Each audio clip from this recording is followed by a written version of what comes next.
ألا بذكر الله تطمئن القلوب. مختلف دور کے اندر مختلف فتنے آتے رہے. ان میں سے ایک فتنہ اس دور کا یہ بھی ہے کہ انبیاء علیہ السلام کے معجزات کے انکار کرنے والوں کا فتنہ.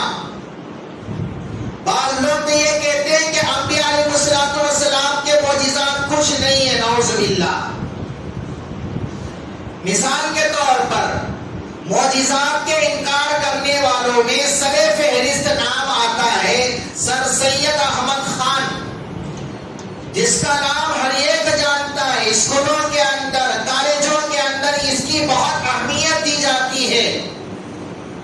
لیکن سر سید احمد خان یہ صرف معجزات کا منکر نہیں بلکہ تقدیر کے فیصلوں کا بھی منکر تھا.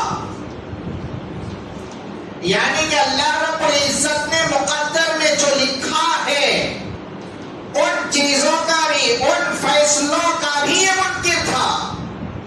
سر سید احمد خان یہ جنت کا بھی منکر تھا، جہنم کا بھی منکر تھا، فرشتوں کا منکر تھا، موت کے بعد والی زندگی کا بھی منکر تھا. یہاں تک کہ سب سے معروف، مشہور اور نمایاں جو معجزہ اللہ رب العزت نے قرآن شریف کے اندر بیان فرمایا، جس کو قرآن شریف نے بہت ہی نرالے انداز میں بیان فرمایا ہے، جس کو معراج کہتے ہیں، معراج کا بھی وہ منکر تھا. اور یہ کہا کرتا تھا کہ یہ کچھ نہیں ہے، اس کی کوئی حقیقت نہیں ہے، نعوذ باللہ. اس کے متعلق ایک واقعہ علماء کرام نے لکھا ہے کہ ایک مرتبہ یہ جا رہا تھا،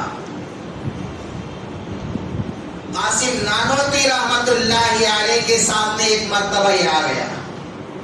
ساتھ میں کتا رکھا ہوا تھا.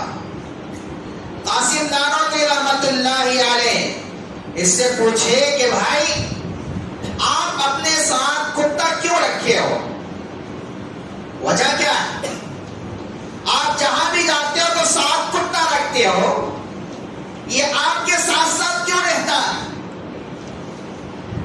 سر سید احمد خان نے کہا کہ میں نے سنا ہے کہ جس گھر کے اندر کتا ہوتا ہے اس گھر کے اندر فرشتے نہیں آتے. میں نے یہ سوچا کہ میں بازار میں جا رہا ہوں تو مجھے موت بازار میں نہ آئے، اس لیے میں کتا اپنے ساتھ رکھا ہوں کہ ملک الموت میرے سامنے نہیں آئے گی. قاسم نانوتوی رحمت اللہ علیہ بڑے حاضر جواب تھے. اللہ رب العزت نے بڑا غضب کا ذہن عطا فرمایا تھا.